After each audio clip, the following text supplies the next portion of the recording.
हनुमान जी उस बनावटी रूप से राम को नहीं पहचान पाए। और जब पहचान गए हनुमान जी तो चरणों में गिर पड़े, प्रभु क्षमा, आप भगवान हैं, मेरी गलती हो गई। राम जी ने, हनुमान जी चरणों में पड़े थे, राम जी ने उठाया नहीं। हनुमान जी बोले, प्रभु आप तो बड़े दयालु हैं, पापी से पापी पर दया करते हैं। मैं तो आपका भक्त हूं, चरणों में पड़ा हूं और आप देख भी नहीं रहे। हनुमान जी समझ गए कि थोड़ा मेरे से गलती हो गई। क्या गलती हो गई? फिल्टर लगा लिया। पंडित जी बन के गए श्री हनुमान जी। फिर तुरंत हनुमान जी ने अपना रूप बदला और जैसे थे बानर के रूप में वैसे ही चरणों में गिर पड़े। राम जी ने उठाकर हृदय से लगा लिया, आओ हनुमान, तुम बंदर हो तो बंदर के रूप में ही आओ, मैं स्वीकार करूंगा। तुम सांवले हो, सांवले ही आओ। तुम गोरे हो, गोरे ही आओ। ठिगने हो, ठिगने ही आओ। तुम जैसे हो वैसे ही आओ। अब तुम हो कुछ और मंदिर में बन के कुछ और जाते हो। लोग मंदिर भी जाते हैं ना, बड़े सुंदर टिप टॉप होकर के जाते हैं, लेकिन भीतर क्या है? छल कपट। क्या बाहर की पोशाक ईश्वर देखते हैं कि भीतर का रूप देख रहे हैं? भगवान के आगे तो बनावटी ना बनो। जिसने तुम्हें बनाया है उसे क्या बनाओगे तुम? तुम्हारे अंदर बाहर की सारी बातें जानता है वो। झूठ बोलोगे, जगन्नाथ से क्या कपट करोगे, क्या झूठ बोलोगे? इसलिए मेरी मां, संसार के साथ जो व्यवहार करते हो वही व्यवहार भगवान के साथ रिपीट मत करिएगा। इसलिए कहता हूं कि संसार में भी व्यवहार ऐसा ही करो कि जगत के किसी प्राणी के रूप में भगवान ही आ जाएं, तो व्यवहार ऐसा हो कि भगवान को पसंद आ जाए। हाँ, पता नहीं किस रूप में आकर नारायण मिल जाएगा, निर्मल मन के दर्पण में वो राम का दर्शन पाएगा। पता नहीं किस रूप में आकर नारायण मिल जाएगा। पता नहीं, अच्छा मैं आपसे व्यवहार करूं और गलत करूं तो हो सकता है आपके रूप में भगवान ही हो, तो व्यवहार आपसे थोड़ी गलत हो गया, वो तो भगवान से हो गया। रावण ने राम से जो व्यवहार किया, वो रावण ने राम को भगवान समझ के थोड़ी व्यवहार किया, मनुष्य समझ के किया। क्या समझ के किया? लेकिन वो इतना बड़ा ज्ञानी ये ना जान पाया कि ये नहीं, मनुष्य नहीं है, ये तो साक्षात भगवान है। लेकिन व्यवहार उसने वैसा किया जैसा व्यवहार एक मनुष्य दूसरे मनुष्य से करता है।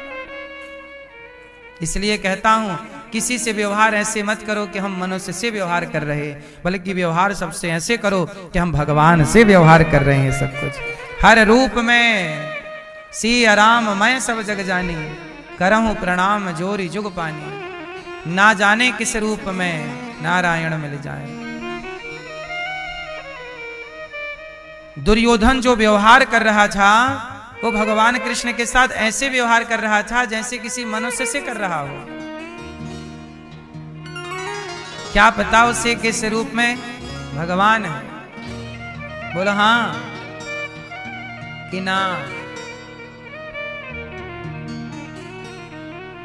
सुदामा जिनके संग सो रहे हैं, जिनके संग खा रहे हैं, जिनके संग लकड़ी काट रहे हैं, जिनके संग गैया चरा रहे हैं, वो भगवान है। इसलिए सुदामा ने कृष्ण के साथ वही व्यवहार किया जो एक भक्त भगवान के साथ व्यवहार करता है। इसलिए सुदामा जी बचपन में दोस्ती किए, पर आखिरी में जब मिले तो उन्हें गिलानी नहीं हुई कि मैंने इनके साथ गलत व्यवहार किया। आज मैं आपके साथ गलत व्यवहार कर दूं और 4 साल बाद मिलूं तो गिलानी होगी कि मैंने कभी आपके साथ गलत व्यवहार किया था। इसलिए मैं ये सोचकर व्यवहार क्यों करूं कि आप कोई व्यक्ति हैं, ये सोचकर व्यवहार करूं कि आप में भगवान हैं। हाँ,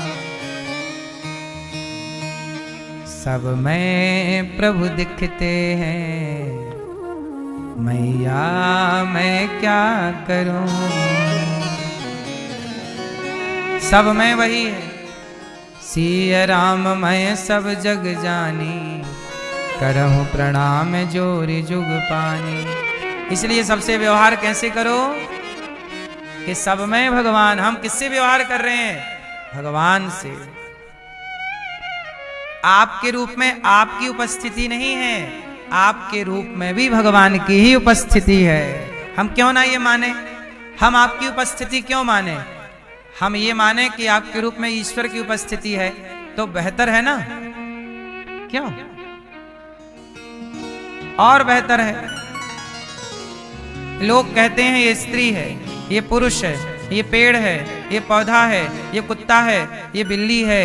पर नामदेव जी जब भोजन बना के रखे और घी की कटोरी लेने अंदर गए कि चलो रोटी चुपड़ कर भगवान जी का भोग लगाएंगे, और जब घी की कटोरी लेने भीतर गए तो बाहर कुत्ता आया और उनकी सारी रोटी मुंह में दबा के भागा।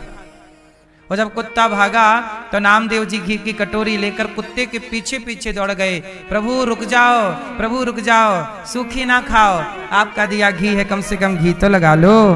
लोग बोले वो कुत्ता है, नामदेव जी बोले आपको कुत्ता दिख रहा है, मैंने भगवान के लिए रोटी रखी थी, भगवान ही इस रूप में आकर मेरी रोटियों का भोग लगा रहे हैं। कितनी बड़ी भावना है, ये भाव है। यही भाव चाहिए कि जिसे जगत कुत्ता देख रहा है उसे नामदेव जी भगवान देख रहे हैं।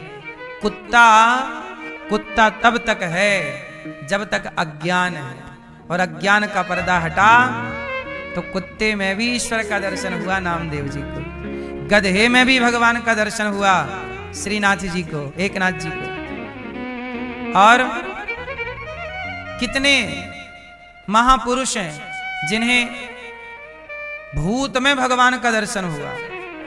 तुकाराम जी हुए, संत तुकाराम जी। उनके गांव के बाहर एक कुआं था। गांव की मान्यता थी कि इस कुएं में भूत रहता है, और कुएं के पास ही नामदेव जी का, तुकाराम जी का निवास था। तो सब लोग मना करते वहां कोई ना जाए, तो तुकाराम जी भी नहीं जाते। चलो सब मना कर रहे हैं, ठीक है। तो दूसरा कुआं था गांव में, सब लोग वहां पानी भरते थे। अब रात के ना 12 बजे तुकाराम जी के यहाँ संत आ गए, और जब संत आए तो संत बोले बाबा बड़ी प्यास लगी है। तुकाराम जी बोले कि प्यास लगी है, गांव का कुआं थोड़ा दूर है, ये वाला कुआं पास है, यहीं से ले आता हूं। पर लोग बोले कि वहां तो भूत रहता है। तुकाराम जी बोले कोई बात नहीं, प्यास लगी है, भूत है तो कोई बात नहीं। तुकाराम जी गए, बाल्टी डाली कुएं में, और पानी जैसे ही निकालने लगे सच्ची वहां भूत था। वो बड़ा भूत प्रकट हो गया, भूत लंबा लंबा लंबा। तो तुकाराम जी ने देखा, हे भगवान भले मिले मुरे लंबकनाथ, भले मिले मुरे लंबकनाथ, बड़े लंबे हैं। भूत था वो, पर ना। तुकाराम जी बोले हे विठ्ठल, हे भगवान आप ही हो ना इस रूप में। भूत समझकर जिसे दुनिया डरती थी, उस भूत में भी एक भक्त ने भगवान का दर्शन किया, और उनकी भावना के कारण उस भूत से भगवान नामदेव जी विठ्ठल भगवान प्रकट हो गए तुकाराम जी के लिए। हाँ जाकी रही भावना जैसी, प्रभु मूरत देखी तिन तैसी। प्रहलाद जी को देख लीजिए, किसी को कुत्ते में भगवान का दर्शन हुआ, किसी को गधे में भगवान का दर्शन हुआ, किसी को भूत में भगवान का दर्शन हुआ। प्रहलाद जी को देख लीजिए, पत्थर के खंभे में भगवान का दर्शन हो गया। हिरण्यकश्यप बोला कहाँ है तेरा भगवान? ये रहा, मुझे तो पत्थर दिख रहा है। प्रहलाद जी बोले पिताजी ऑपरेशन करा लीजिए अपनी आंखों का, मोतियाबिंद हो गया है आपकी आंखों में। अज्ञान है तो भाई पत्थर ही दिखेगा। इसलिए मेरी मां, भगवान कैसे? सच्चिदानंद सत्य। कैसे भगवान सच है, जहां देखो वहां ईश्वर, यही सच है। चित भगवान कहाँ रहते हैं? कण कण, वही हमने आपको समझाया। आनंद इसलिए भगवान क्या देते हैं? भगवान आनंद के सागर हैं। भगवान क्या देते हैं? भगवान सुख नहीं देते। सुख कौन देता है? आपके कर्म।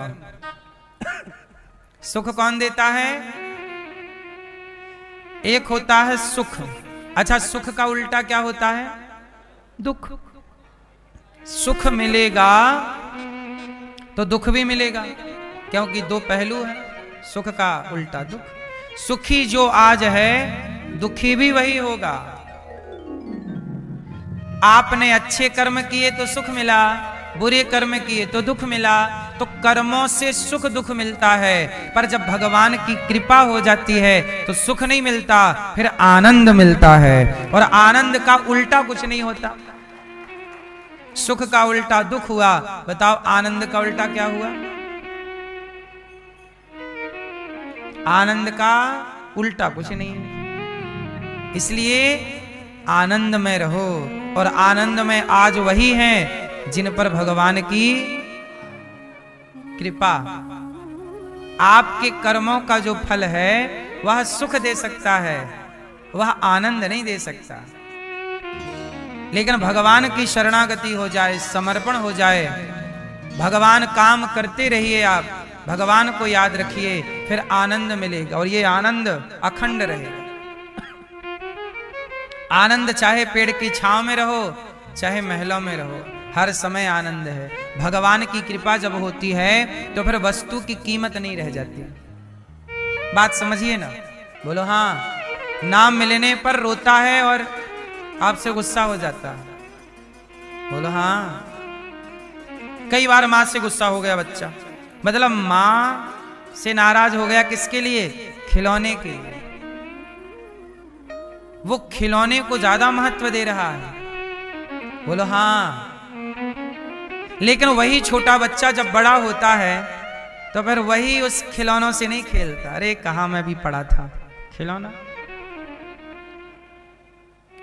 एक छोटा सा बच्चा लॉलीपॉप के लिए कितनी मशक्कत करता है, और लॉलीपॉप मिल जाने पर ऐसे खुश होता है जैसे सब कुछ मिल गया हो, बोलो हाँ। वही बालक जब बड़ा हो जाता है तो उसे लॉलीपॉप तुच्छ लगने लग जाता है, खिलौने तुच्छ लगने लग जाते हैं। जैसे छोटे बच्चे को लॉलीपॉप और खिलौनों के लिए कभी रोता था, तड़पता था, बड़ा हो जाने पर कोई कीमत नहीं रह गई उसके लिए, बोलो हाँ। उसी तरह ये संसार का हर सुख केवल खिलौना और लॉलीपॉप की तरह है। जिस दिन भगवान को आप समझ जाओगे, पालोगे, उस ईश्वर के आगे संसार का हर सुख खिलौना है। अभी हम बच्चे हैं इसलिए संसार के खिलौनों में उलझे। ये पद क्या है? पद का एक खिलौना। कई लोगों को पद चाहिए, पद के लिए मरते हैं। पद खिलौना है, प्रतिष्ठा खिलौना है। बच्चा क्या है? एक बच्चा चाहिए महाराज, बच्चा खिलौना है। आप लोग खिलौनों के लिए, कोई कहता है ब्याह नहीं हुआ, स्त्री चाहता है, पुरुष चाहती है, ये संसार का सुख, कोई पैसा चाहता है, ये सब जगत के खिलौने हैं। ये खिलौने आज आपको अच्छे लग रहे हैं, पद का खिलौना, पैसे का खिलौना, लेकिन एक टाइम बाद ऐसा आएगा कि सारे खिलौने बेकार होंगे। आप मस्ती से कंधों पर लेट के जा रहे होंगे शमशान। सारे खिलौने आपके यहीं छूटने हैं। जिन खिलौनों से खेलते रहे वही, उन्हीं में से कुछ खिलौने आपको शमशान तक पहुंचाएंगे, बोलो हाँ कि ना? जला देंगे, जल जाएंगे आप, खिलौना खत्म। फिर आगे की यात्रा कुछ और है। इसलिए सच्चाई यही है कि इन खिलौनों में ज्यादा उलझो मत। क्यों? भगवान सबसे बड़ा धन है। कहते ना, किसी के कान में हीरा, किसी की नाक में हीरा, क्या कहें हम आपसे, हमारे तो श्याम है हीरा। ये हीरा है, बाकी तो सब जीरा है। ऊंट के मुंह में जीरा, कहावत सुनी होगी। ऊंट के मुंह में, ये जगत के पीछे भागने वाला समझदार तो नहीं हो सकता। हमेशा मैं एक बात कहता हूं, आपको याद भी हो जानी चाहिए ये बात, ये प्रसंग बस फिर कह देता हूं कि देखो महाभारत हुआ किसके लिए हुआ? जमीन के लिए हुआ। पांडव 5 गांव मांग रहे थे, दुर्योधन बोला मैं सुई की नोक बराबर भी नहीं दूंगा। जिस जमीन के लिए महाभारत हुआ वो जमीन आज भी जहां की तहां पड़ी है, लेकिन उस जमीन के लिए लड़ने वाले कहां गए किसी को नहीं पता। हस्तिनापुर आज वर्तमान में मेरठ है। हस्तिनापुर मतलब मेरठ बन चुका। इंद्रप्रस्थ का मतलब दिल्ली। दिल्ली और मेरठ ये दोनों जमीनों के लिए ना विवाद था। बोलो हाँ। जिनके लिए लड़े वो जमीन में आजकल रामलाल का घर बना हुआ। रामलाल कहता है मेरी, और लड़ने वाले ना हारने वालों का पता रहा ना तो जीतने वालों का पता। ना जीतने वाले मिल रहे हैं अब और ना हारने वाले। वो क्या कह रहे थे? सुई की नोक बराबर नहीं दूंगा। लो भैया पूछो दुर्योधन, सुन रहे हो? ले गए कुछ? इसलिए मेरी मां, ये खिलौनों के लिए लड़ना झगड़ना बंद कीजिए, प्यार मोहब्बत से जिंदगी जिए और विंदास भगवान की शरणागति ग्रहण कीजिए। भगवान से बड़ा धन कुछ नहीं। इसलिए मीरा जैसे महान भक्तों ने गाया कि पायो जी मैंने राम रतन धन पायो। मैंने राम नाम की पूंजी कमा ली, पाली, और क्या चाहिए?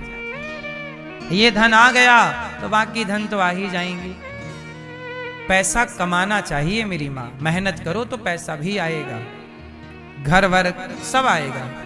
देखो जमीन जायदाद तो होना चाहिए आपके पास, पर इनके लिए लड़ाइयां नहीं होनी चाहिए। आपकी जिंदगी सबसे बड़ी है, आपका जीवन सबसे अनमोल है। क्या आपकी जिंदगी से अनमोल कोई खेत, कोई घर, कोई वस्तु है? आप बताइए, क्या जिंदगी से बड़ी कोई दौलत है? उत्तर दो। क्या जीवन से बड़ी कोई दौलत है? बोलो। आप अपनी एक आंख कितने में बेच दोगी मैया, बताओ कितने में मैया? 50 लाख, 1 करोड़ नहीं, 2 करोड़ ले लो, 10 करोड़ लो। मैया एक आंख 10 करोड़ में नहीं दे रही है तो 2 आंख की कीमत क्या होगी? फिर इनकी लीवर किडनी की कीमत क्या होगी? इनकी सांसों की कीमत क्या है? आपसे अनमोल धरती में कुछ है ही नहीं। इसलिए आप अपने को पहचानिए कि आप कौन हैं। आप खुद कौन है ये जानो। अनमोल तेरा जीवन, हाँ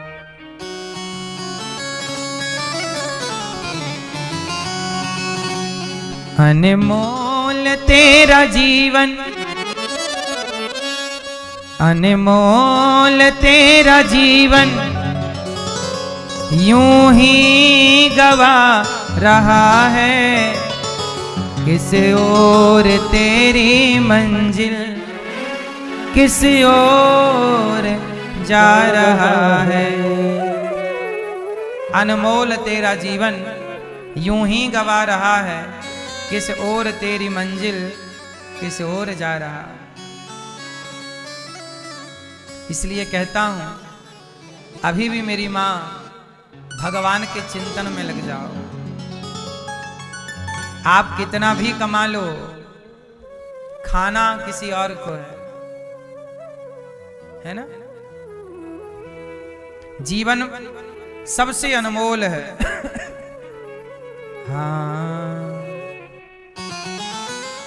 अनमोल तेरा जीवन यूं ही गवा रहा है। किस ओर तेरी मंजिल, किस ओर जा रहा है। अभी भी मौका है, जीवन यूं ना गवाइए, चिंतन भगवान का हो।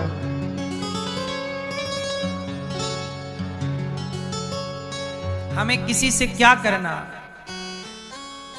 दुनिया से सहारा क्या लेना, बस तेरा सहारा काफी है। कुछ करने की क्या जरूरत है, एक तेरा नजारा काफी है।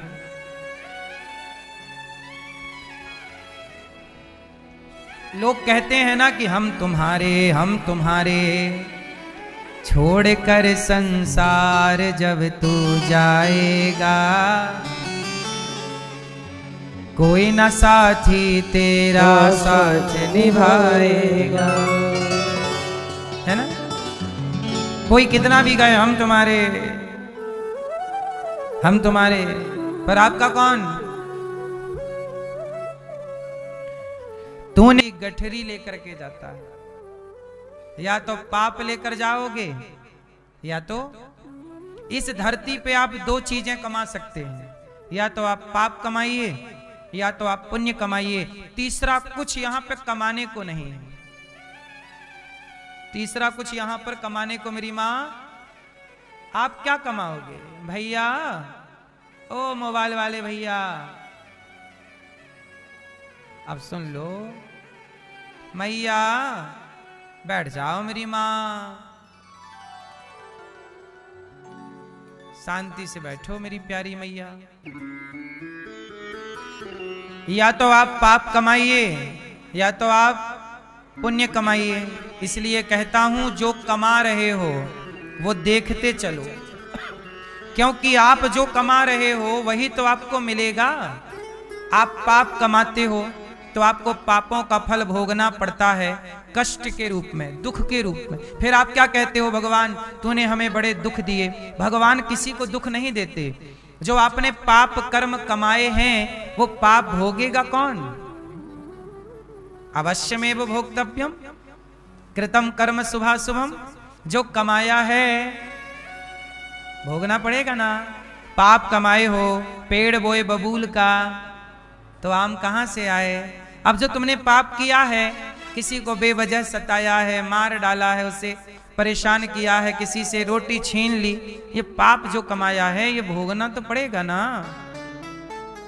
और जो आपने पुण्य किया है, किसी को भोजन कराया है, किसी को सहारा दिया है, किसी को खुशी दी, किसी को प्रसन्न किया, ये पुण्य भी आपको मिलेगा, सुख के रूप में मिलेगा। इसलिए कहता हूं मेरी मां, मन लगा के काम करो, पैसे कमाओ ईमानदारी से। आगे बढ़ना चाहिए, पर किसी को धक्के मार कर आगे नहीं बढ़ना चाहिए। कई लोग क्या होते हैं ना कि दौड़ होती है, दौड़, तो दौड़ में क्या होता है, बगल वाला दूसरे को पांव मार देता है तो वो गिर जाता है कि ये आगे जा रहा, पांव मार दो गिर जाएगा, फिर अपन जीत जाएंगे। तो दूसरे को गिरा कर, दूसरे को हराकर आप जीते, को गिरा कर दूसरे को हराकर आप जीते तो क्या जीते? है ना। एक दौड़ थी बच्चों की, तो उस दौड़ में मैंने एक वीडियो देखी कि दो बच्चे थे।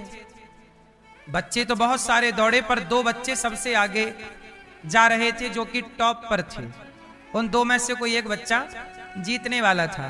तभी क्या हुआ कि जो बच्चा जीतने वाला था उसका दौड़ते समय कि जूता उतर गया, और जूता उतर गया और वो परेशान हो गया। तो जो पीछे था अब वो आगे हो जाएगा, जब जूता उतर गया, वो रुक गया तो वो आगे हो गया। तो उसने भी अपने को रोक लिया, किसका जूता उतर गया, वो वही पीछे वाला जूता लेके आया, कहा जल्दी से पहन। वो जल्दी से पहना के उसे आगे दौड़ा दिया। अब बताओ, बाद में वो जूता पहना करके उसे आगे दौड़ाया और वो स्वयं हार गया, लेकिन इस हार में जीत उसी की थी, क्योंकि उसने उसे जिताया। वो चाहता तो जब तक वो जूता पहन रहा था ये जीत जाता, रेस जीत जाता और पा लेता अपना मेडल इत्यादि, पर नहीं। किसी को हराकर जीतना कोई जीत नहीं है, किसी को हार कर भी जिता देना यही तो जीत है, ये पुण्य है। आप जीतिए, ईमानदारी से जीतिए। ये नहीं कि किसी को धक्के मार के आप जीत रहे हैं, चीटिंग करके जीत रहे हैं, ये नहीं। इसलिए हमारे यहां युद्ध भी हुए हैं। तो गीता में क्या है, धर्म क्षेत्रे कुरुक्षेत्रे, हमारे युद्धों में भी धर्म है। युद्ध में क्या है? धर्म। और जब कौरवों ने धर्म तोड़ दिया तो फिर भगवान कृष्ण बोले कि धर्म का सम्मान तुमने नहीं किया, क्योंकि अभिमन्यु को एक से एक योद्धा युद्ध करने का नियम था, पर अभिमन्यु से 7 महारथियों ने युद्ध किया। तो हुआ क्या कि जब धर्म तोड़ दिया कौरवों की सेना ने, कौरवों की ओर से, तब भगवान बोले कि अब हमें दोष ना देना। फिर बाद में वहां अधर्मियों को मारने के लिए अधर्म का भी सहारा लेना पड़ा, जबकि युद्ध धर्म युद्ध था। तो कुल मिलाकर के आपको केवल ये कहना चाहते हैं कि कई बार सच बोलना धर्म हो जाता है, तो कई बार झूठ बोलना भी धर्म हो जाता है। झूठ बोलना पाप है, झूठ बोलना, पर कुछ जगह ऐसी हैं जहां झूठ बोलना भी पुण्य हो जाता है। लेकिन ये झूठ बोलना कहां पुण्य होगा, ये समझने के लिए, जानने के लिए आपको सत्संग करना पड़ेगा, धर्म की पुस्तकें पढ़नी पड़ेंगी, तब थोड़ा सा ज्ञान होगा। ऐसे आप कहीं भी झूठ नहीं बोल सकते, कहीं भी। अच्छा, सच बोलना भी कई बार पाप हो जाता है। क्यों? कई बार सच बोलना भी पाप हो जाता है। जैसे कसाई ने पूछा कि गैया कहां गई, आपने सच बता दिया कि वो गई गैया। कसाई गया, गैया को पकड़ के मार डाला, तो आपका सच बोलना पाप हो गया, क्योंकि आपने कसाई को गाय का पता दे दिया। लेकिन आपने झूठ बोल दिया गाय इस तरफ गई है, और आपने बोल दिया कसाई को कि आप उस तरफ गई है गाय। आपने झूठ बोल के कसाई को भटका दिया दूसरे रास्ते पर। इतने में गैया और दूर निकल गई और गैया सुरक्षित हो गई। तो आपने गाय की रक्षा के लिए यदि झूठ बोल दिया तो वह झूठ भी सच के बराबर है। और सच भी बोल दिया, और सच बोलने से गाय मर गई, तो वो सच भी पुण्य ना देगा, वो पाप प्रकट कर देगा। बोलो हाँ। तो कहां सही बोलना है, कहां झूठ बोलना है, यह भी तो धर्म है।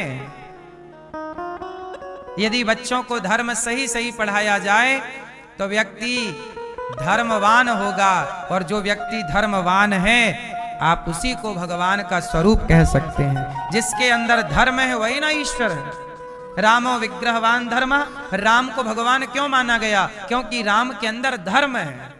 जिसके अंदर धर्म है वो महान होता है, वो भगवान होता है। और जिसके अंदर धर्म नहीं है, रावण के अंदर धर्म नहीं था, तो रावण को दुनिया राक्षस बोलती है, राम को दुनिया भगवान बोलती है। बोलो हाँ कि ना है? इसलिए धर्म को समझना इतना भी आसान नहीं है जितना हम सब लोग समझ रहे हैं। इसलिए कहते हैं धर्म को जानने के लिए सत्संग करना होगा, कथाएं सुननी होंगी। जब आप नित्य कथाएं सुनेंगे तब कुछ धर्म का पाठ पढ़ पाएंगे, समझ पाएंगे। भगवान कृष्ण भी बोलते हैं कि झूठ बोल दो। कहाँ? महाभारत का एक उदाहरण मैंने कई बार आपको दिया कि धर्मराज युधिष्ठिर से भगवान ने कहा कि कह दो कि अश्वत्थामा मारा गया गुरु द्रोणाचार्य को। ये झूठ था, पर भगवान बोल रहे हैं कि बोल दो, क्योंकि वहां झूठ बोलने से पांडवों की जो निरपराध सेना थी वो बच जाती, क्योंकि गुरु द्रोणाचार्य उस दिन के युद्ध में निर्दोष सेना को मार डाल रहे थे, मारे जा रहे थे। तो हत्या सेना की ना हो, यदि झूठ बोलने से किसी निर्दोष हजारों प्राणियों की रक्षा हो रही है तो वहां झूठ बोल देना धर्म है। वही भगवान कहते हैं, कह दो कि अश्वत्थामा, गुरु द्रोणाचार्य का बेटा अश्वत्थामा मारा गया, बोल दो। कह दिया कि नहीं मैं नहीं बोलूंगा, तब हाथी को मारा अश्वत्थामा नाम के। धर्मराज ने बोला कि नरोबा कुंजरोबा,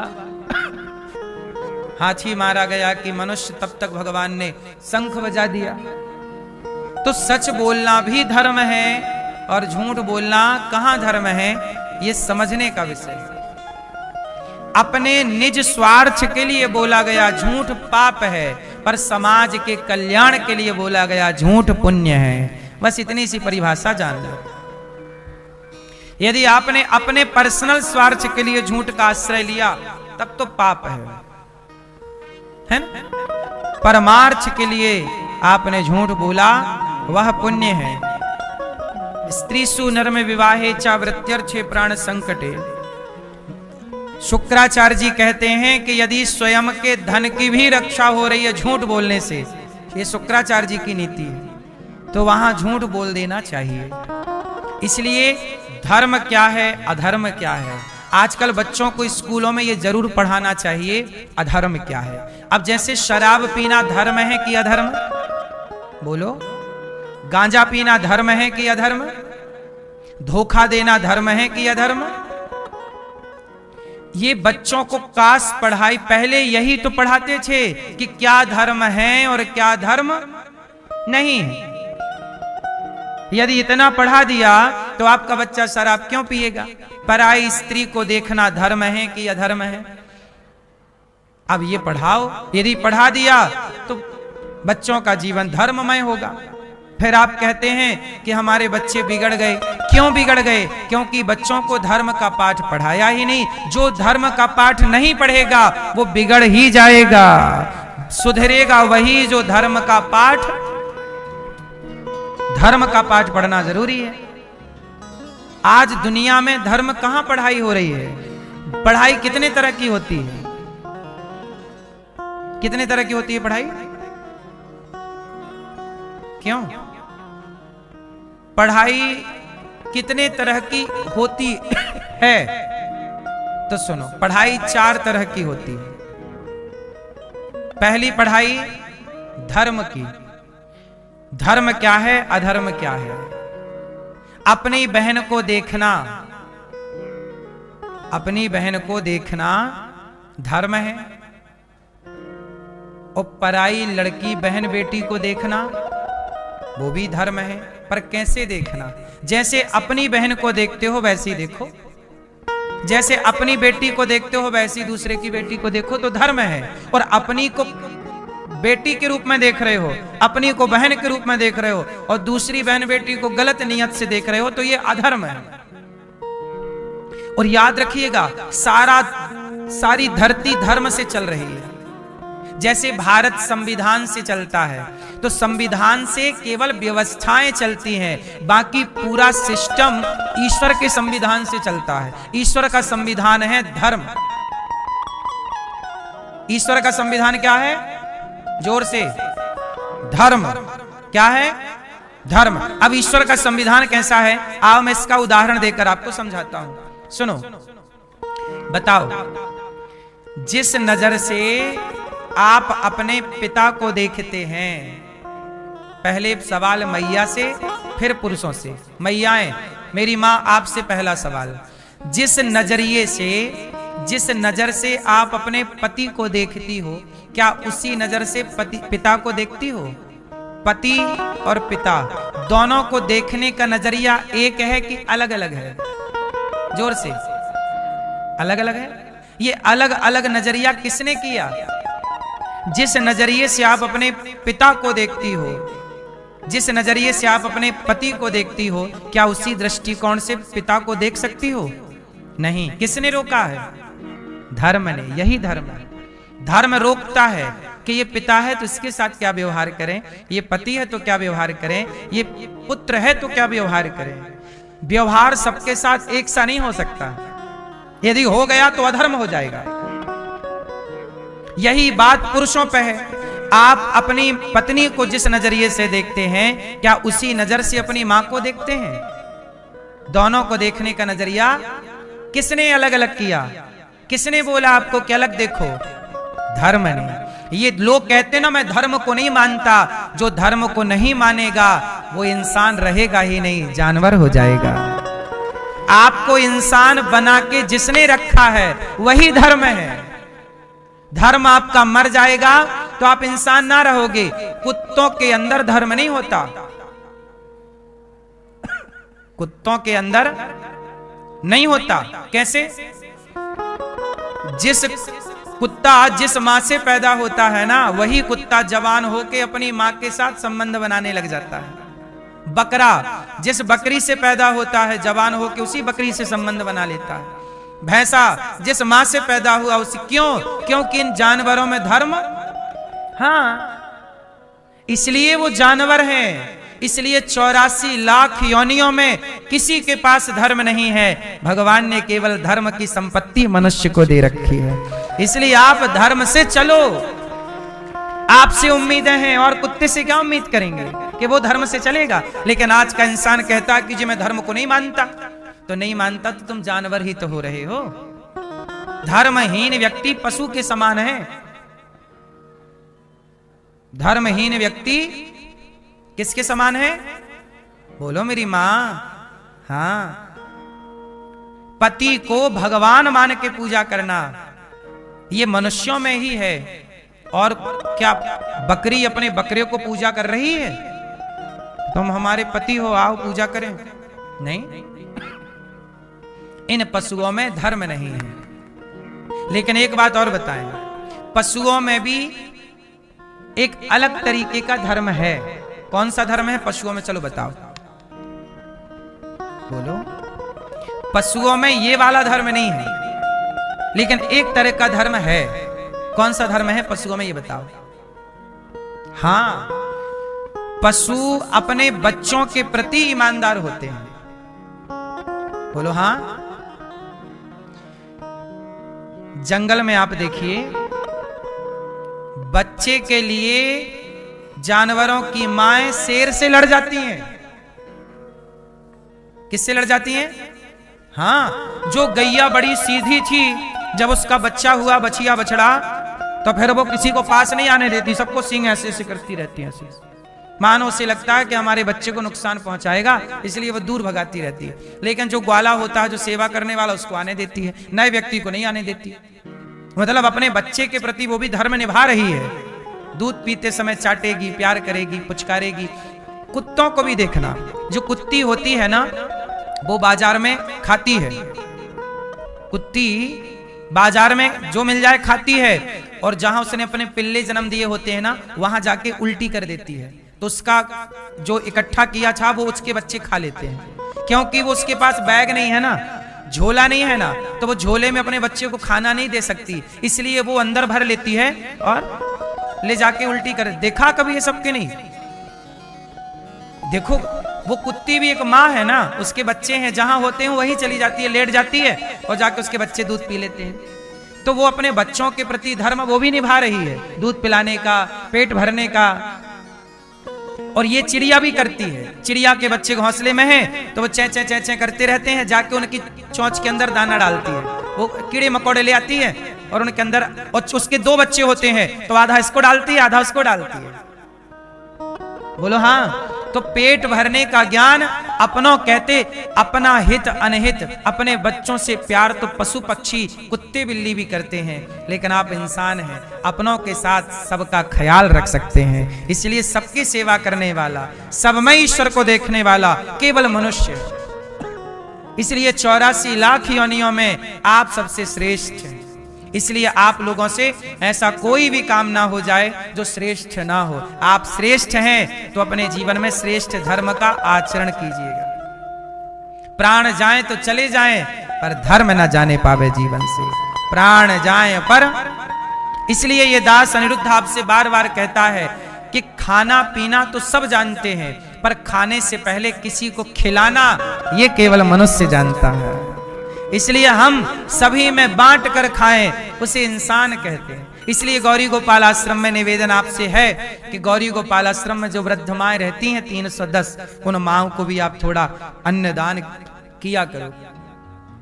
उन माओं को, जिन माओं के अपने बच्चों ने घर से निकाल दिया, इन्हें खिलाकर आप खाया करो। यहाँ अखंड रसोई चलती है, आप देखे होंगे 24 घंटे भोजन भक्तों को मिलता है।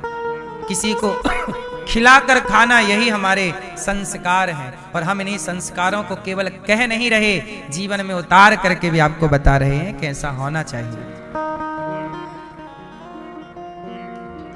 हम इंसान हैं, हम किसी के काम आ सकते हैं, यही हमारा पुण्य है। अनिरुद्धाचार्य जाएगा इस धरती से जब ईश्वर के घर, तो भगवान यही तो पूछेंगे। अच्छा, जब एक बात बताओ, आप बाजार से जब घर आते हो तो आपके घर के छोटे छोटे बच्चे आपके झोला खोल के देखते हैं कि नहीं? आपके घर के छोटे बच्चे ना झोलों पर टूट पड़ते हैं। बोलो हाँ, कोई बैग हो, झोला हो, उसे खोलते हैं, क्या लाए हो हमारे लिए? सही है गलत है? हाँ, जैसे आप झोला कहीं से भी आओ तो बच्चे झोला देखेंगे, हमारे लिए क्या लाए। इसलिए घर जाया करो, बच्चों के लिए कुछ जरूर लेके जाया करो, खाली नहीं। तो सोचो कि जैसे आप यहां आते हो ना घर, तो बच्चे झोला खोल के देखते हैं हमारे लिए क्या लाए। ऐसे जब आप मर के जाओगे तो ईश्वर आपका झोला खोलकर देखेंगे, हमारे लिए क्या लाए हो, कितना पुण्य करके आए हो, जरा दिखाओ। वहां क्या होगा? तो वहां की ये तैयारी है। जो भी यहाँ गौरी गोपाल में सेवाएं चल रही हैं, मैं जो भी कमा रहा हूं यहाँ के लिए नहीं है, यहाँ के लिए तो दाल रोटी है। अब जो है सेवा वो वहां काम आएगी। भगवान पूछेंगे ना, निरुद्धाचार भेजा था तुझे संसार में, क्या करके आया? तो मैं कहूंगा ना कि सेवा की है, यही पुण्य लाया हूं। ये वहां की तैयारी है। आप भी तैयारी कुछ वहां की कीजिए। यहां तो आपने अपने लिए घर मकान बना ही लिया, नहीं बनाया तो भगवान से प्रार्थना कि आपका बन जाए, आपका सब काम हो जाए यहाँ का। फिर थोड़ा वहां की तैयारी जरूर कीजिएगा, क्योंकि आप सबको यहां कम वहां ज्यादा रहना है। तो भगवान कैसे हैं? सच्चिदानंद स्वरूप है, सतचित आनंद। आनंद इसलिए आनंद भगवान का नाम है। भगवान की शरण में रहोगे, सारे दुखों से बचे रहोगे। तापत्रय विनाशाय, ऐसे भगवान की शरणागति हम ग्रहण करते हैं। सुखदेव भगवान का प्राकट्य हुआ। सुखदेव जी कौन है? राधा जी के परम भक्त, राधा रानी के परम भक्त हैं श्री सुखदेव जी। सुखदेव जी अपनी मां के पेट में 12 वर्ष तक रहे। बात कुछ ऐसी है कि एक बार शंकर जी माता पार्वती को लेकर अमरनाथ गए। एक समय की बात है कि शंकर जी पार्वती जी को लेकर कहां गए? अमरनाथ। वहां शंकर जी ने डमरू बजाई, और डमरू बजाई तो सारे पशु पक्षी भाग गए, पर छोटा सा तोता जो अभी अंडे के रूप में था, या अभी अभी अंडे से बाहर आया था, जिसके पंख अभी तैयार नहीं हुए, सब तो भाग गए, पर जिसके पंख ही नहीं थे वो कैसे भागे? शंकर जी ने उसी पेड़ के नीचे पार्वती जी को बिठाया और कहा कि हम आपको यहीं पे कथा सुनाएंगे। और शंकर जी आंख बंद करके भगवान की कथा सुनाई। वो कथा सुनते सुनते माँ भगवती पार्वती जी तो नींद में डूब गईं, परंतु वह तोते ने सारी कथा सुन ली। उस तोते ने, बोलो, सारी कथा सुन ली। शंकर जी ने आवाज लगाई, जयकारा, बोलिए कृष्ण कन्हैया लाल की। जैसे ही जयकारा लगाई भगवान शिव ने, तो पार्वती जी की नींद खुली। पार्वती जी ने कहा, स्वामी आगे क्या हुआ? शंकर जी बोले, कथा तो पूरी हो गई, आप कहाँ थी? बोले, मैं जरा नींद आ गई, सो गई थी। शंकर जी बोले, आप सो गई थी, पर हुंका तो प्रॉपर मिल रहा था, उस कथा में हुंका चल रहा था। शंकर जी बोले कि मैं कथा नेत्र बंद करके सुनाऊंगा, आप सुन रही हैं कि सो रही हैं, तो आप हुंका देती जाना। हुंका जानते हो?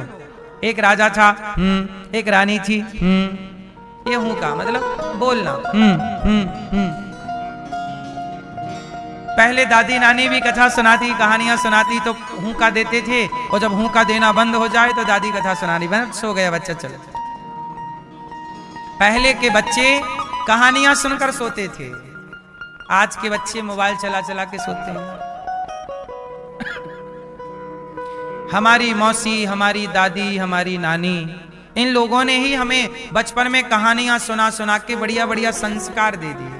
वो कहानियां आज तक हमें याद हैं, जो कभी हमारी मासी सुनाया करती थी, माँ सुनाया करती थी, बुआ सुनाया करती थी, आज भी याद है।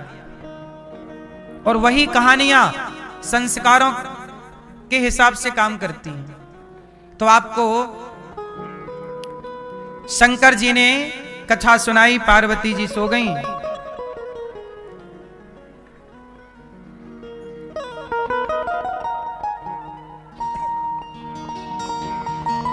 तो शंकर जी ने बड़े प्रेम से,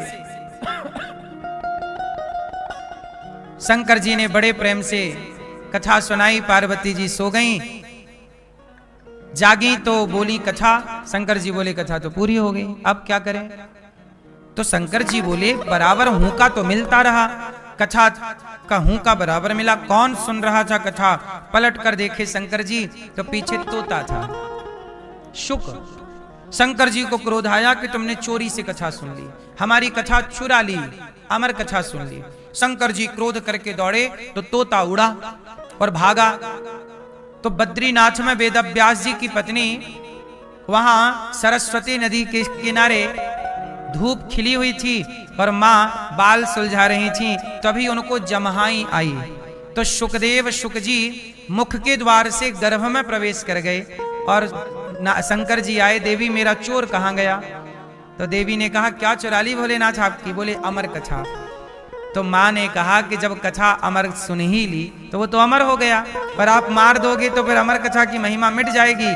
शंकर जी बोले ठीक है। शंकर जी पार्वती जी को लेके कैलाश चले गए। सच्चाई यही थी कि कथा उस तोते को ही सुनवानी थी, पार्वती जी तो केवल निमित्त थी।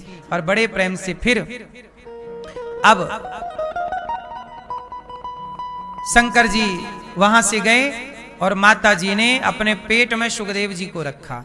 12 वर्ष तक वो कथा सुन के पेट में गए थे, तो कथा का चिंतन करते रहे।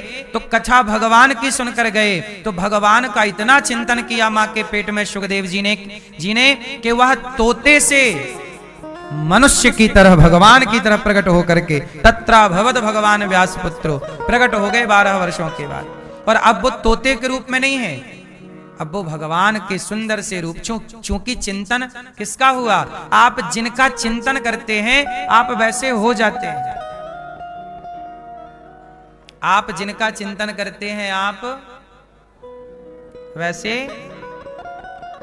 वैसे हो जाते हैं। आप वैसे ही हो जाते। इसलिए कहता हूं चिंतन भगवान का किया करिए।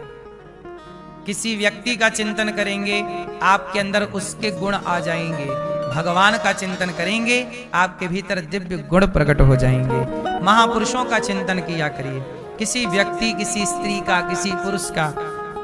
मैं आपका चिंतन करूंगा तो मैं आपके जैसे, मैं शराबी का चिंतन करूंगा तो मैं भी शराबी हो जाऊंगा, मैं गंजेड़ी का चिंतन करूं मैं भी गंजेड़ी हो जाऊं। बोलो हाँ।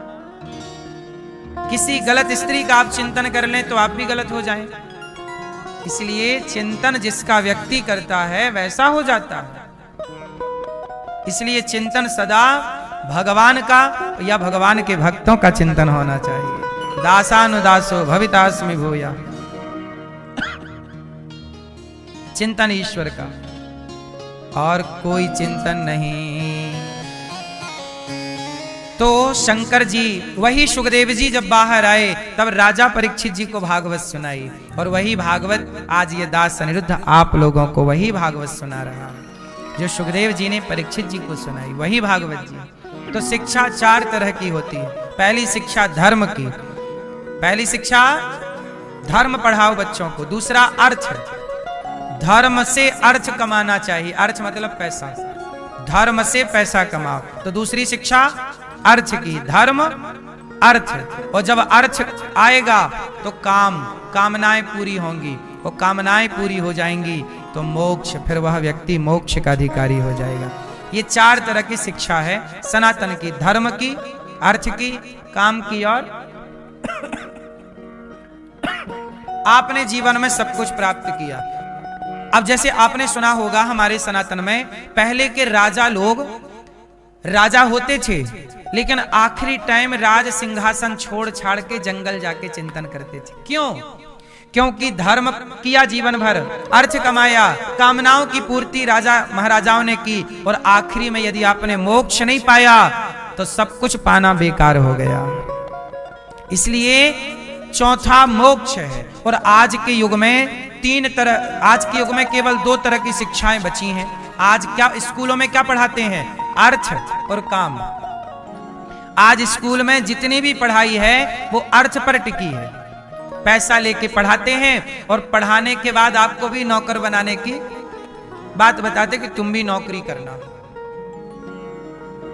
आजकल जितने बच्चे स्कूल में पढ़ रहे हैं काहे के लिए पढ़ रहे हैं? पैसा कमाने के लिए। आजकल शिक्षा का उद्देश्य केवल पैसा कमाना है। बोलो हाँ।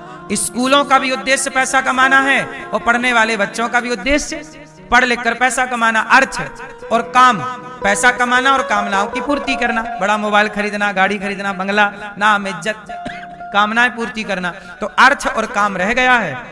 अब कोई भी व्यक्ति शिक्षा इसलिए नहीं पाता कि मुझे मोक्ष की प्राप्ति हो। अब कोई भी मोक्ष के लिए नहीं पढ़ता, धर्म के लिए नहीं पढ़ता, केवल अर्थ और काम के लिए पढ़ता है। तो चार तरह की विद्याओं में, शिक्षाओं में दो तरह की लुप्त हो गई और दो तरह की शिक्षा आज भी जिंदा है। तो स्कूल कॉलेज में जो पढ़ते हो आप, वह केवल पेट भरू विद्या है। उससे आप कमा कमा के अपना पेट भर सकते हैं और पशुओं की तरह कुछ लोग जिंदगी जीते हैं, पशुओं की तरह। धर्महीन व्यक्ति पशु की तरह, पढ़ तो लिया पर शराब पी रहा है, शिष्टाचार का ज्ञान नहीं, माँ बाप का सम्मान कैसे करना चाहिए, माँ बाप के प्रति जो कर्तव्य पुत्र के बताए हैं वो कुछ नहीं करता। आजकल माँ बाप का कर्तव्य कौन करता है बताइए? कुछ बच्चे हैं आप जैसे जो माँ बाप के जीते जी भी सेवा करते हैं और मृत्यु के बाद भी कार्य करते हैं। अब जैसे कुछ दिन पहले आप लोगों ने सुना होगा, गौरी गोपाल में एक माता की मृत्यु हो गई। उन मां के दो बेटे थे और दो बेटियां थी। मां की मृत्यु हो जाने पर बेटे नहीं आए कंधा देने, ये दास अनिरुद्ध ने कंधा दिया और आज उस मां का 13वां दिन था। तो आज गौरी गोपाल में ही उस मां की 13वीं यहीं पर हुई। बेटों ने 13वीं भी नहीं की, ये आज मां की 13वीं हुई और ब्राह्मण भोज हुआ यहाँ और सब भक्तों का भोजन हुआ। माँ को यहीं 13वीं, माँ की 13वीं भी हुई, ब्राह्मण भोज भी हुआ, सब कुछ हुआ और उनके अपने बच्चों ने 13वीं नहीं की। अब सोच लीजिए, ये दास अनिरुद्ध ने जो बन पड़ा उन ब्राह्मणों को दान दक्षिणा देकर के भोजन प्रसादी करा के, और भी आज का पूरी माँ की सेवा और सब भोजन की सेवा उन माँ की ओर से। उन माँ के पास जब माँ यहाँ आती है, किसी माँ से पैसे नहीं लिए जाते। जब हम उन माँओं के बेटे बनते हैं तो फिर सारा कार्य करना इस बेटे का धर्म हो जाता। हम तो केवल धर्म का पालन करते हैं। अब बताइए, आज की शिक्षा इतनी पेट भरू हो गई है, इतनी स्वार्थी हो गई है कि आजकल की शिक्षा ने बच्चों को अपने माँ बाप के कर्तव्यों से भी च्युत कर दिया है, अंधा बना दिया है। अंधी दौड़ में दौड़े जा रहे हैं, अंधे होकर के। इसलिए कर्तव्य भूल गए ना कि पुत्र का कर्तव्य क्या है, पुत्र का धर्म क्या है। क्यों कर्तव्य भूल गए कि नहीं? उनके अपने बच्चे भूल गए कर्तव्य, पर यह दास अनिरुद्ध कर्तव्य नहीं भूला। इसलिए कहता हूं, तुम धर्म को पकड़े रहना, धर्म तुम्हें पकड़े रहेगा, तुम दोनों सुरक्षित रहोगे। धर्म और रक्षति रक्षिता, धर्म छोड़ दोगे तो धर्म भी तुम्हें छोड़ देगा। स्वधर्मे निधनम श्रेयः पर धर्मो भयावह।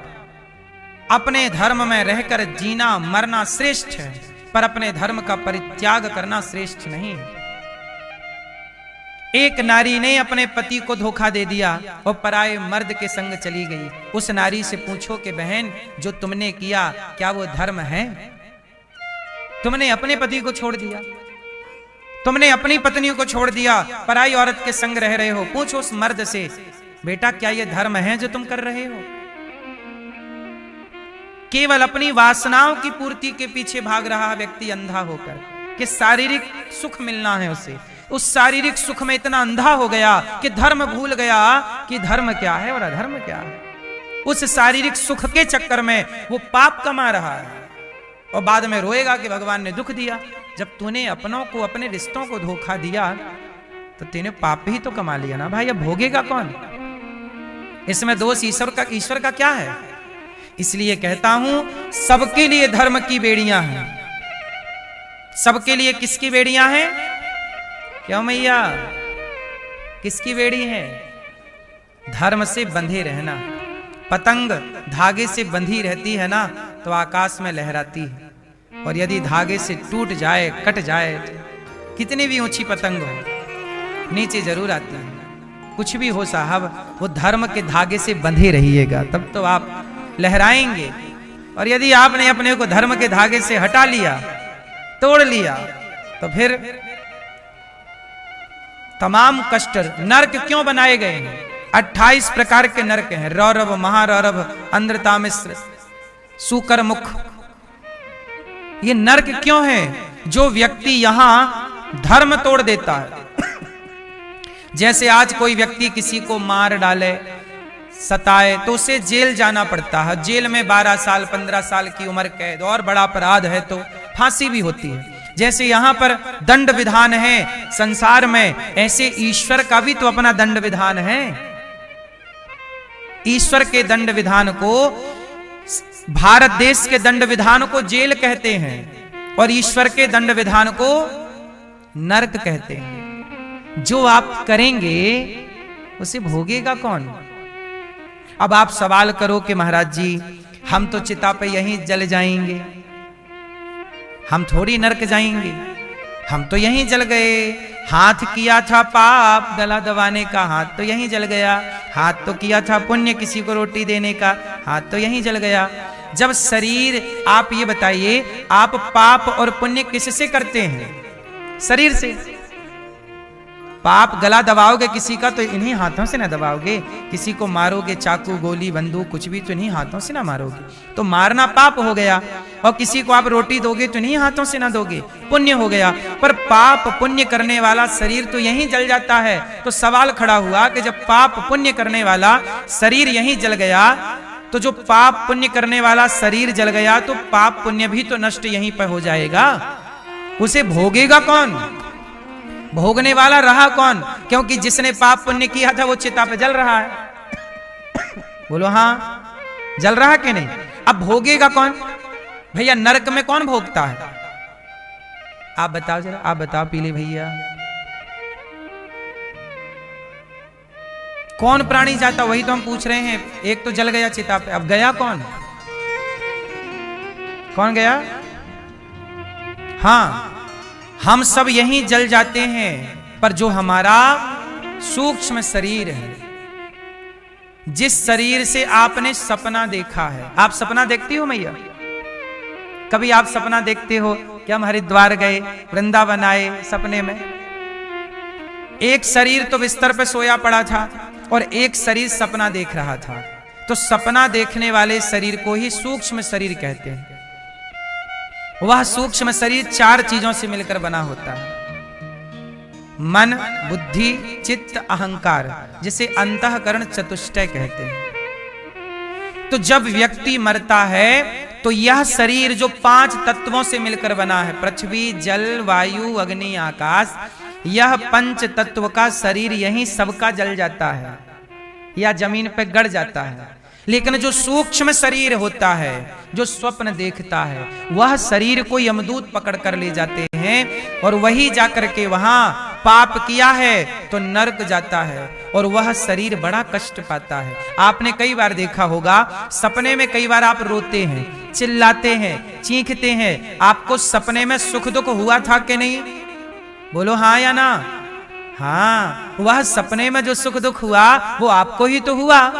वही जाएगा वहां नरक का दुख भोगने और वही स्वर्ग का सुख भोगता है। वही आप हैं। आप कौन है? वही हैं आप, वही हैं आप। वह सूक्ष्म शरीर ही आप है, वरना ये शरीर आप नहीं है। ये तो आपका हाथ है, ये तो आपका उंगली है, ये तो आपका माथा है, ये तो आपकी छाती है। आप कौन है? इस शरीर में आप कहां रहते हैं? तो आप वही सूक्ष्म शरीर के रूप में रहते हैं। आपका परिचय वही है। तो ये शरीर जलता रहे। कहते ना, वासांसी जीर्णानि यथा विहाय। जैसे आपने कपड़े बदल दिए, कल कोई और कपड़ा पहना था, आज आपने कोई और कपड़ा पहना, ऐसे ही यह शरीर जो है यह बदलता रहता है। यह शरीर, आज ये शरीर मिला, अब ये शरीर छूटेगा और वही जो आपका सूक्ष्म शरीर है वो नरक में अपना सुख दुख भोग के उसे फिर शरीर दिया जाएगा।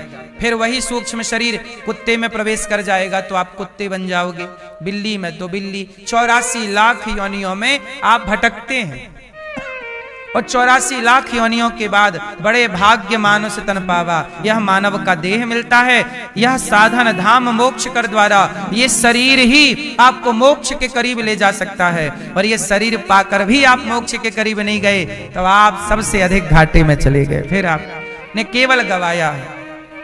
इसलिए कहता हूं कि जीवन मिला है तो मोक्ष जरूर पाइए। बात समझ में आई कि नहीं? मोक्ष के पास जरूर पहुंचिएगा। अच्छे कर्म ही आपको ले जाएंगे। इसलिए हम जो भोगते हैं नरकों में सुख दुख, वह हमारा सूक्ष्म शरीर होता है। इसलिए पाप से बचिएगा, कोई भी पाप ना हो और अपने कर्तव्यों को ईमानदारी से कीजिए। ठीक है? 88,000 ऋषियों का मेला लगा है नैमिषारण्य में। सूत जी आए, सबने खड़े होकर के वंदन किया। सूत जी कथा सुनाइए,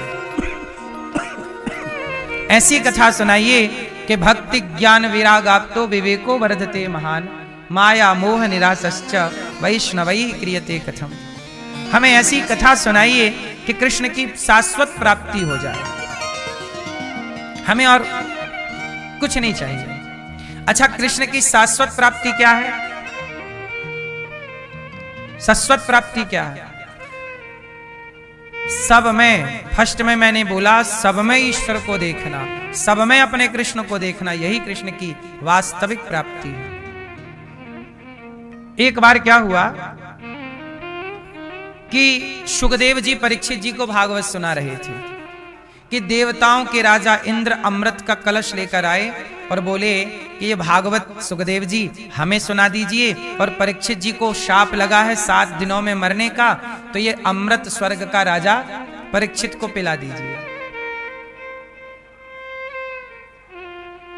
सुखदेव जी ने परीक्षित जी से कहा, परीक्षित जी सौदा अच्छा है, तुम स्वर्ग का अमृत पी लो, 7 दिन में मरने का शाप लगा है, अमर हो जाओगे। परीक्षित जी बोले, ना गुरुदेव, स्वर्ग का अमृत क्या पीऊं, मुझे तो कथा का अमृत स्वर्ग के अमृत से श्रेष्ठ लग रहा है। स्वर्ग का अमृत पीऊंगा तो स्वर्ग जाऊंगा, पर यह कथा का अमृत पीऊंगा तो भगवान का धाम पालूंगा। इसलिए ये अमृत ज्यादा, तब कथामृतम तप्त जीवनम, हमें ये अमृत ज्यादा अच्छा लगता है। कथा के अमृत से बड़ा क्या अमृत होगा आप बताइए। सेवा कथा रसमहो नितराम पिबत्वम। इस धरती में 2 अमृत हैं। धरती में कौन सी अमृत है? स्वर्ग में 1 अमृत है, स्वर्ग में 1 अमृत है, देवता पीते रहते हैं वही, पर धरती में 2 अमृत हैं। कौन कौन से? सेवा और कथा। रसमहो नितराम पिबत्वम। सेवा का अमृत, सेवा का जो सुख है वह अमृत पीने में भी सुख नहीं है। सेवा, बोलो हाँ, क्यों मैया? आपको भोजन बनाने में मजा आता है, सुख मिलता है, आनंद मिलता है कि गुस्सा आती है? बोलो बोलो मेरी मां है। आप लोग भोजन बनाते हैं प्रसन्न चित्त से बनाया करिए कि आज हमारे हाथ का भोजन आज भगवान जी को भोग लगेगा। आपके घर में गोपाल जी होंगे, भगवान के भाव से बनाइए और भोजन बनाइए और परिवार के सभी सदस्यों को इस भाव से खिलाइए कि सब भगवान ही तो हैं, तो सबकी सेवा करने का पुण्य मिल जाएगा। तो ये सेवा है, पत्नी पति की सेवा। ये धरती में सब सेवा ही तो कर रहे हैं। आप लोग अपने माँ बाप की सेवा करते हो, रोटी बना के देते हो, माँ बाप के कपड़े धुलते हो, है ना? ये सेवा ही तो है। झाड़ू लगाना, पोछा लगाना सेवा ही तो है। पर ये भाव बना लो कि घर नहीं है, ये मंदिर है भगवान का, मंदिर में झाड़ू लगा रहे हैं, बस भाव बदलना है। पति कमा कमा के लाता है, परिवार की सेवा ही तो करता है, नहीं करता? पत्नी आपके लिए पूरा भोजन बनाती है, आपके कपड़े धुलती है, सेवा ही तो कर रही है। यही तो सेवा है। और इस सेवा के साथ कोई द्वार पे भूखा प्यासा आ जाए, उसकी भी सेवा कर लो। कुत्ता बिल्ली आए, उसको भी रोटी दे दो। इसलिए हमारे सनातन में तो सेवा ही है। सबके घर में भोजन बनता है ना, तो पहली रोटी सबके घर से गाय की निकलती है, आखिरी रोटी सबके घर से कुत्ते की निकलती है। हम सनातनी तो सेवा से ही दिन की शुरुआत करते हैं। बोलो हाँ। 1 लोटा सूर्य भगवान को जल चढ़ाना, ये देवताओं की सेवा ही तो है। जल, थैंक यू प्रभु, आपने हमें प्रकाश दिया, जल हम दे रहे हैं। भगवान को पुष्प चढ़ा देना सेवा ही तो है। किसी भटके को रास्ता आपने बता दिया, सेवा ही तो कर लिया आपने। सेवा सब तरह की सेवा होती है ना भाई। किसी बेटी का विवाह के लिए आपने 1000-2000 की उसकी मदद कर दी, खाने पीने की मदद कर दी, तो ये सेवा ही तो कर ली ना आप लोगों ने। ये सेवा का सुख यही है हम मनुष्यों के पास। और कुत्ता क्या सेवा करेगा, किसकी करेगा? आप कर लीजिए सेवा। कथा सेवा करिए, जिम्मेदारी से, ईमानदारी से, घर गृहस्थी की, साधु संतों की, माता पिता की, परिवार की, और समय निकालकर थोड़ा कथा सुन लीजिए। तो कथा का अमृत और सेवा का अमृत, जिसके पास ये 2 अमृत हैं वही धनवान है इस धरती पर, बाकी सब गरीब है। सेवा, इसलिए गौरी गोपाल में 2 चीजें हैं, सेवा और कथा। रोज सेवा रोज कथा, रोज सेवा रोज कथा। सेवा कथा रसमहो नितराम पेवत्वम, ये भागवत जी की बात है। नित्य पीना है, क्या पीना है? कथा का अमृत पीना है। रोज कथा सुनना चाहिए। कथा ना सुनने से बिगड़ने की संभावना है। क्यों? आज के लड़के जो शराब पी रहे हैं, क्लबों में नाच रहे हैं, क्यों ये सब बिगड़ गए बच्चे? कथा नहीं सुनी ना मेरी माँ। हम लोग भी तो इसी भारत में रहते हैं, आपकी तरह रोटी दाल रोटी खाते हैं। हम लोगों को सही वक्त पर गुरुजनों का सत्संग मिल गया, इसलिए हम लोग बिगड़ नहीं पाए। वरना हमारे अगल बगल भी गांजा पीने वाले लोग थे, शराब पीने वाले लोग थे, लेकिन सत्संग चूंकि इतना बढ़िया मिल गया हम लोगों को बचपन से कि कुसंग का प्रभाव हम लोगों पर नहीं हो पाया। वरना कुसंग का प्रभाव देखो, गांजा पी रहा है मेरी उम्र का बच्चा, मेरी उम्र के लोग दारू पी रहे हैं, बोलो हाँ, चरस ले रहे हैं, अफीम ले रहे हैं, और क्लबों में बढ़िया नाच रहे हैं ताता थैया करके, मुन्नी बदनाम हुई पर। हाँ या ना? तो संगत से गुण आते हैं, संगत से गुण जाएं।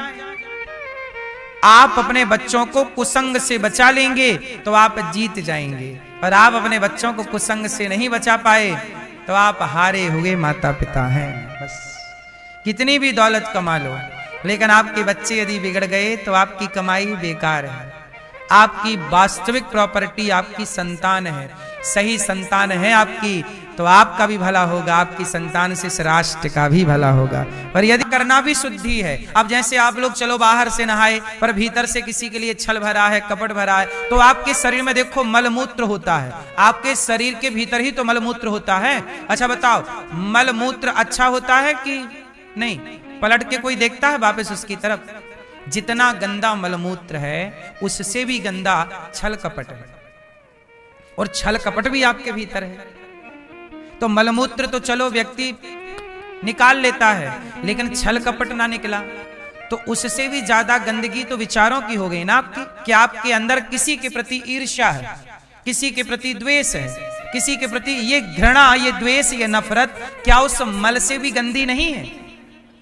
जवाब दीजिए, क्या इसकी शुद्धि नहीं होनी चाहिए?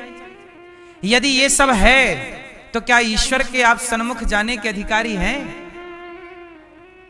भगवान यही तो कहते हैं, निर्मल मन जन सो मोहि पावा, मोहि कपट छल छिद्र न भावा। इसलिए मेरी मां, सब कुछ शुद्ध कर लो। जब सब कुछ शुद्ध होगा तो देखो शुद्ध पानी में अपने आप आपका चित्र प्रकट हो जाता। आप जरा झांकिए, आपका प्रतिबिंब दिखेगा साफ जल में। वो गंदा पानी होगा तो आपका प्रतिबिंब ना प्रकट होगा। आपका अंदर बाहर सब शुद्ध हो गया, छल कपट मुक्त हो गए, तो आपके हृदय अंतःकरण में भगवान प्रकट हो जाएंगे। भगवान कोई बाहर थोड़ी। एक राजा था, उस राजा के यहां एक विदेशी पेंटिंग वाला आया, पेंटर, पेंटिंग अच्छी करता। राजा से बोला, राजा साहब मैं आपके राज्य में बहुत अच्छी पेंटिंग करना चाहता हूं, मुझे बस एक खाली दीवार दे दीजिए। राजा ने कहा, ये रही दीवार, ये रहे कलर, ये रहे ब्रश, ये रहा सामान, तुम करो। तो राजा का अपना दरबार का, नगर का एक चित्रकार आया, पेंटर, महाराज आपने विदेशी आदमी को मौका दिया है, एक मौका मुझे भी दीजिए, मैं भी बहुत अच्छी पेंटिंग करता हूं। तो राजा ने कहा ठीक है, तुम हमारे अपने राज्य के हो, दोनों में देखते हैं बेहतर किसकी, जिसकी बेहतर पेंटिंग होगी उसको इनाम देंगे। ठीक है भैया। राजा ने इसे उसके दीवार के सामने दीवार दे दी, 2 दीवार, मतलब 2 दीवारें हैं आमने सामने, ठीक आमने सामने। तो अब विदेशी आदमी पेंट ले रहा, और ये जो राजा के राज्य का था, राजा ने कहा तुम्हें कितना पेंट चाहिए, ब्रश चाहिए, सामग्री चाहिए। इसने कहा हमें कुछ ना चाहिए। राजा बोला बिना पेंट के पेंटिंग कैसे होगी, कलर के बिना? कलर नहीं ले रहे हो आप? नहीं नहीं, हमें कोई कलर वलर नहीं चाहिए। राजा बोले बड़ी गजब बात कर रहे हो तुम। कहा महाराज मेरी दीवार को बस आप दूर से पैक कर दीजिए, 5-10 फीट दूर से पर्दा लगा दीजिए, कोई देखने ना पावे। ठीक है। अब राजा ने सेफ्टी बढ़ा दी, सिक्योरिटी बढ़ा दी, पर्दा लगा दिया, दोनों की दीवारों के सामने सामने पर्दा लग गया, ना इसकी कोई देख पा रहा ना इसकी। अब राजा बड़ा चक्कर में पड़ा कि विदेशी आदमी तो कलर वलर लेके गया भीतर, तो कलर से तो पेंटिंग होगी ही, पर ये आदमी गजब, कलर भी नहीं लिया, ब्रश भी नहीं, वो बोला मैं पेंटिंग बनाऊंगा। काहे की बनाएगा? अब भैया लो सबका टाइम पीरियड पूरा हुआ, और जो विदेशी था उसने कहा महाराज पेंटिंग तैयार है, मुहूर्त देख लो कब खोलूं। बोले कल। सब सभा लगी, लोग बड़ी दूर दूर से आए कि बड़ा पेंटर है भाई। खोला गया, देखा गया, वाह लाजवाब पेंटिंग बनाई विदेशी आदमी ने, गजब की नदी बनाई, गजब की सड़कें बनाई, क्या पेड़ ऐसे बनाए कि सही के पेड़ हैं, लोग ऐसे बना दिए कि बिल्कुल हूबहू चल रहा है व्यक्ति, ऐसा बोलती हुई, जैसे लोग कहते नहीं तो बोलती हुई प्रतिमा है, बोलता हुआ चित्र है, ऐसी उभरी हुई बिल्कुल पेंटिंग बनाई उस विदेशी कारीगर ने। अब बारी थी राजा के अपने राज्य के कारीगर की, उस चित्रकार की। भाई तुम्हारा भी पर्दा खोलो। हाँ महाराज हटा दो। पर्दा हटाया तो उसकी दीवार में भी उससे 20 पेंटिंग, 20 मीन्स और बेस्ट और अच्छी पेंटिंग, गजब। राजा आश्चर्य, भाई तूने ये कलर लिए नहीं और इससे भी खूबसूरत चित्रकारी तेरी कैसे काय से बनाया? उस राजा के उस अपने व्यक्ति ने कहा महाराज मैंने इस दीवार पे कोई चित्र बनाया ही नहीं। अरे हमें तो दिख रहा चित्र है। नहीं महाराज मैंने चित्र नहीं बनाया, मैंने दीवार को इतना घिसा, इतना बेहतर इस पे काम किया कि मैंने अपनी दीवार को केवल दर्पण बना दिया, और जब मेरी दीवार दर्पण हो गई तो सामने वाले का चित्र मेरी दीवार में अपने आप उभर के आ गया। उस दीवार का चित्र इसमें दिख रहा है और आपको लग रहा है हूबहू है, उससे भी बेहतर शाइनिंग है। चित्र नहीं है इसमें कुछ भी, ये केवल हमारी दीवार क्या बनी है, घिस घिस के हमने क्या बना दिया, उसे दर्पण बना दिया, और दर्पण बन गई तो उसकी उतर गई कि नहीं? बस आप अपने मन को दर्पण बना लीजिए, ईश्वर की छवि अपने मन के दर्पण में अपने आप उतर आएगी। ईश्वर को खोजने कहां जाओगे, अपने को दर्पण बनाओ। वो दर्पण यदि गंदा है तो उसमें चित्र नजर ना आएगा, इसलिए दर्पण को क्या होना चाहिए? इसलिए कहता हूं निर्मल मन के दर्पण में वह राम का दर्शन पाएगा। जब तक मन दर्पण नहीं होगा तोरा मन दर्पण कहलाए, तोरा मन दर्पण कहलाए। ये मन दर्पण है, दर्पण मतलब शीशा, कांच, मिरर। यदि आपका मन दर्पण नहीं हो पाया तो उस दर्पण के बिना आपका भी चित्र नजर नहीं आता। आपके पास दर्पण ना हो तो आपका चित्र कैसे नजर आएगा? तो जब तक मन दर्पण नहीं बनेगा तो ईश्वर का चित्र कैसे नजर आएगा? ईश्वर को देखना है तो अपने मन पर काम कीजिए, दर्पण की तरह पवित्र कीजिए, निर्मल कीजिए, सारे छल बुराई निंदा चुगली से हटा दीजिए अपने आप को। निर्मलता, निर्मल मन जन सो महि पावा। और ये मन निर्मल हो जाए, जिन जिन का मन निर्मल हुआ वो सब भगवान को प्राप्त कर गए, जीते जी भी और बाद में भी। मोक्ष मरने के बाद का विषय नहीं है। मैं फिर आपको एक निवेदन कर दूं, लोग कहते हैं ना मरने के बाद मोक्ष मिलेगा ना, मैं आपसे कहता हूं कि जीते जी मोक्ष पा लिया जाए। जो व्यक्ति जीते जी चित्त को भगवान में लगाया, जीते जी आप किसी चींटी का दिल नहीं दुखा रहे हैं, जीते जी सबका भला सोच रहे हैं, तो आपका जीते जी ही तो ये मोक्ष हो गया ना। और जिसने जीते जी, मोक्ष का मतलब क्या है, मुक्ति का मतलब क्या है? जिसने अपने मन को निंदा से मुक्त कर लिया, चुगली से मुक्त कर लिया, छल कपट से जिसने अपने मन को मुक्त कर लिया, वही ना मुक्ति है। और जो जीते जी यहां मुक्ति पा लेगा बुराई से, तो उसकी मुक्ति वहां निश्चित हो गई। यही यही मुक्त तो तुम्हारा मन हुआ नहीं, छल कपट से मुक्त हो ना पाए, तो वहां कौन सी मुक्ति ढूंढने गए हो? वहां कोई मुक्ति ना मिलेगी। यहां मुक्ति है तो वहां मुक्ति है। क्या तुमने अपने मन को मुक्त किया संसार के बंधनों से? नहीं किया, तो वहां ना मुक्ति पाना, वहां ना मुक्ति ढूंढना, वहां कोई मुक्ति नहीं है। यही मुक्ति है, यही मुक्त कर लो मन को। सब मीराबाई ने मुक्त कर लिया। मीराबाई के पति भोजराज मर गए, लोग बोले रो ले मीरा, तेरा पति मर गया। मीराबाई बोली क्यों रोऊं, मेरा पति ऐसा है मर ही नहीं सकता। बोले देख तेरे पति की मृत्यु हो गई, ये लाश पड़ी है। मीराबाई बोली नहीं, ऐसे वर को क्या बरूं जो जन्मे और मर जाए, बरिए वर गोपाल को मेरे चुन रो अमर कर जाए। मेरे वर तो भगवान है, वो मर नहीं सकते। तुम्हारी हिम्मत है तो मार के दिखाओ। तो जब वो मर नहीं सकते तो मैं विधवा थोड़ी हूं। अब बताओ मीरा जीते जी मुक्त हो गई कि नहीं संसार के हर बंधन से? बोलो। सबसे मुक्त है। कोई जिए कोई मरे उसे कोई मतलब नहीं। वो डूब गई ईश्वर में। जहर दिया राणा ने, पी लिया, कोई बात नहीं। मौत आएगी तो मर भी लेंगे। तुम्हारे प्रहलाद, क्या हिरण्यकश्यपु के मारने से प्रहलाद मरे? जब बचाने वाले भगवान हो तो आपके मारने से कोई ना मरेगा। और जब मौत आ ही जाएगी तो आदमी फिर खड़े खड़े मर जाता है, बैठे बैठे ही मर जाता है। बोलो हाँ। तो मीरा को जहर पिला दिया राणा ने, पर बाल भी बांका ना हुआ। क्या है ये मुक्ति तो है ना मेरी मां। अपने को मुक्त कर लिया सबसे, यही मुक्ति है।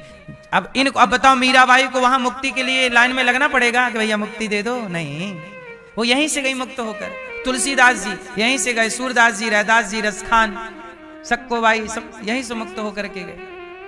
आपसे यही मेरी प्रार्थना है कि मरने से पहले बंधनों से मुक्त हो जाइएगा। इसलिए हमारे यहाँ 4 आश्रम हैं, ब्रह्मचर्य, गृहस्थ, वानप्रस्थ, सन्यास। 50 साल तक बढ़िया बिंदास गृहस्थ में रहिए, बेटा बेटी का ब्याह करके, और धीरे धीरे अब मुक्ति की ओर चलिए। बेटे से मन हटा लो, अब बेटी से मन हटा लो, अब जगत से मन हटा लो, पूरा समर्पण भगवान में कर लो, यही मुक्ति है। अभी भी आपका मन, एक बूढ़े आदमी मर रहे हैं और बोले मेरा बेटा कहाँ, छोरा पोता को दिखाओ, मैं पोता देखूंगा, मेरा बेटा खेलेगा गोद में, और खिलाते खिलाते हो गए टैं। अब बताओ इन्हें वहां कोई मुक्ति मिलेगी? और फिर इनके बच्चे लिखवाएंगे स्वर्गीय पिताजी। काय के स्वर्गीय? ये तो नारकीय व्यक्ति हैं, जिनका मन जगत में लगे लगे मरा है, ये नारकीय हैं। तुम कितना भी स्वर्गीय लिखवा लो, तुम्हारे लिखवाने से थोड़ी होता। लिखवा लो कि तुम प्रधानमंत्री हो, तुम्हारे लिखवाने से तुम प्रधानमंत्री हो जाओगे? लिखवा लो, अपने एक कार्ड बनवा लो, उसमें लिखवा लो कि मैं प्रधानमंत्री हूं। लिखवाने से क्या है?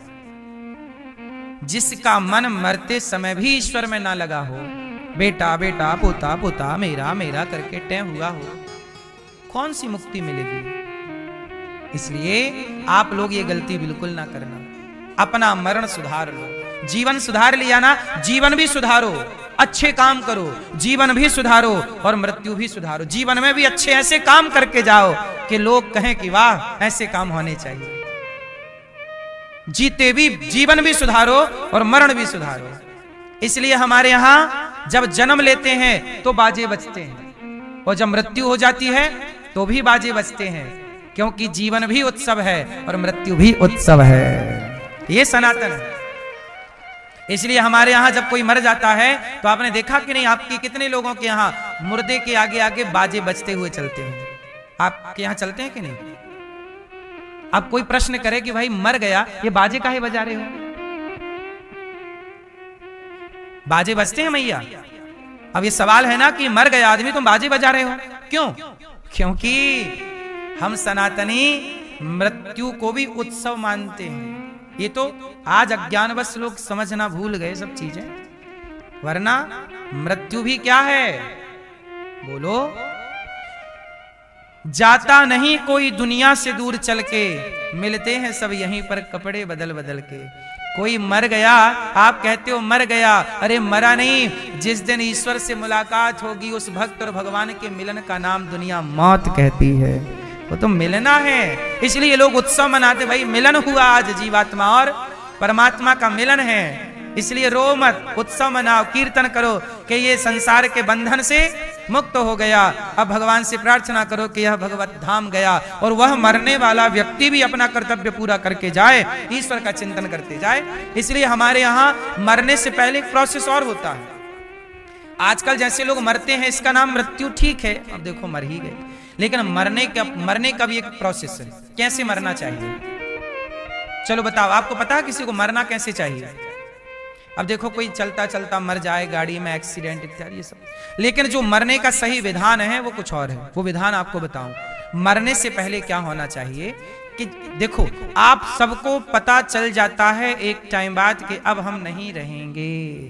हर बूढ़ा, हर मरने वाला ये भांप लेता है, समझ लेता है कि अब हमारा, क्यों सही है कि गलत है?